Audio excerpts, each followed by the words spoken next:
So I've been training for the half marathon for the last 6 months, and I finally completed it last Sunday. I finished with a time of 1 hour and 48 minutes, or 8:18 per mile. I'm really happy with this time because going into running, I was coming off of powerlifting. I was the heaviest I'd ever been, super out of shape. And so I'm like, I want to get a little bit more athletic, lighter on my feet. And I started running a mile here, a mile there. I could barely get close to 8 minutes per mile. I would be my heart rate would be skyrocketing. I was super out of shape. So being able to do that for 13 miles was a huge accomplishment for me. That being said, I learned throughout this process that I'm not really that into running. It's very time consuming and it's pretty boring. There's a lot of parallels to powerlifting. You have to accumulate this base. In running, you accumulate this aerobic base of a lot of easy miles. So you're spending a lot of time each week just running very, very slowly. And it's not the most exciting work, but it gets you the results. So you have to do it. Whereas with lifting, takes a lot less time in the gym to accumulate that base building in terms of hypertrophy and other variations. So my plan going forward is to do more of the stuff I like doing, so lifting and basketball. My one big goal is to hit a 300-pound bench press. I've been chasing that for a few years now, and I think I could finally do it. So the day after my half marathon, I actually went in and hit a really heavy single on bench press just to kind of see where I was at. Do I recommend this to everybody? No, I was super detrained, hadn't touched a barbell in months.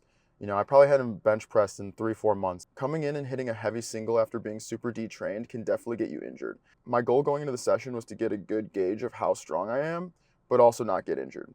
I worked up to 215 pounds, probably had 10 to 15 pounds in the tank. So that gives me a good metric on what to base my next block of training on. I'm designing my weeks to have a volume day and an intensity day. The volume day will probably be like sets of 8 on bench press.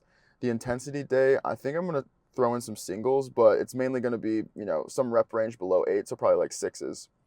I'm going to keep the singles on the intensity day super low RPE. That way I stay in the pocket, stay healthy, but I'm getting back to lifting somewhat heavier weights and develop that skill.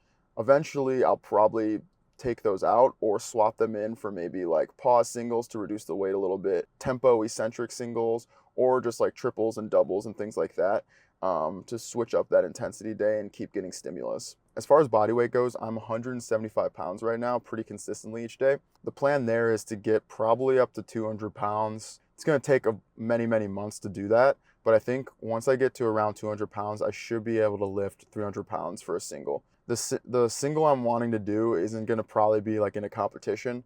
That'd be sweet if I could do it paused. But at least for this goal, I want to do it just touch and go, something that you'd count if you saw someone lift it in the gym. For the lower body, I'm going to be lifting legs mainly for athletic performance. I'll definitely have some phases of training where I'm doing hypertrophy. Obviously, the more muscle on your legs, the more power you're going to be able to generate. But the main goal there is to really have carryover for basketball. So I'm definitely going to be doing some like speed work type stuff where I'm just trying to move the weight as fast as possible. And then phases of training where I go back to hypertrophy. As I gain weight, it'll probably lean more towards the hypertrophy side of things just because I'm going to be getting so much heavier and I'm probably not going to be able to jump as high and run as fast and all of those sort of things. I'm definitely going to try to maintain it, but there'll definitely be some loss there. So that wraps up the first video on the 300-pound bench series.